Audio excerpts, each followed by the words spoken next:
So during Summer Games Fest, when Microsoft did their press conference, I guess that's separate from Summer Games Fest, nonetheless.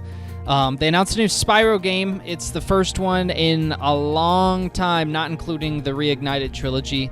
I think since Dawn of the Dragon. I would have to look that up. But almost 20 years, if not 20 years. I don't have it on top of me right now.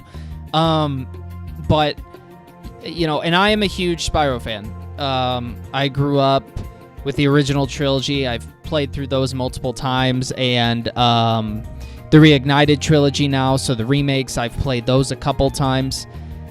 And I did like Pop. I did get excited when I saw him because it was a new Spyro. And then I kind of saw the gameplay, and I just didn't know what to make of it.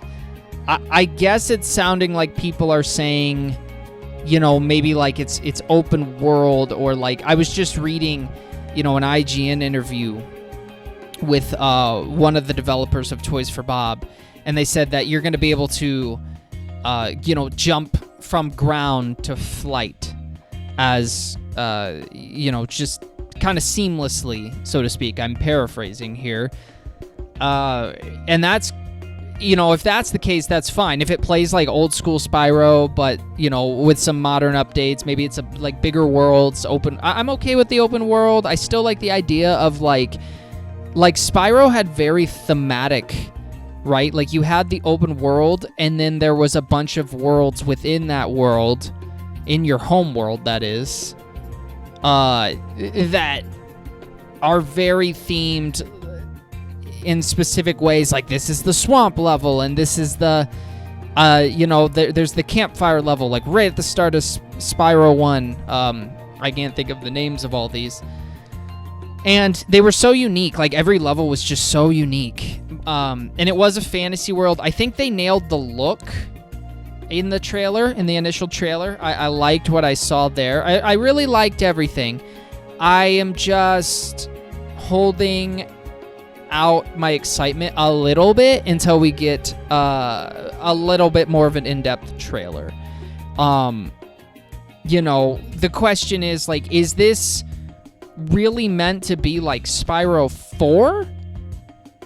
Like, is that what we're obviously, they're touting that this is the first, if you read the interviews, not in the trailer, but if you read the interviews, or any of the information you find online, that's kind of the big tout. They're like, it's the first standalone Spyro game since, you know, Dawn of the Dragon. I'm like, okay, but is this meant to be a continuation of after Spyro 3?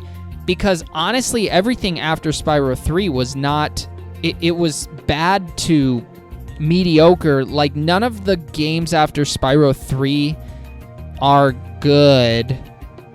Some are okay, like the story, or what do they call them? Like A New Beginning and Eternal Night. I never played Eternal Night, actually. And Dawn of the Dragon are all like okay, but for the most part, none of those games are great. And then like Enter the Dragonfly is absolutely horrible, right? So, I'm really only interested. No, that's not true. I'm interested